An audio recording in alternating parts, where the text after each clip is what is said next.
A one, a two, a three, a four. Gusto ko lang naman malaman niyo na ang isipan ko'y gulong-gulo. Nagtatanong kung susundan ko siya dahil ang puso ko ay nabihag niya. Alam mo bang minamahal ko siya at tunay ang aking nadarama.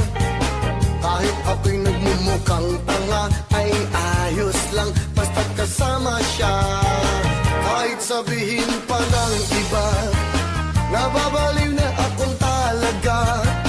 Kahit merong iba nagcha-cha-cha, nagrurumba, nagsasalsa.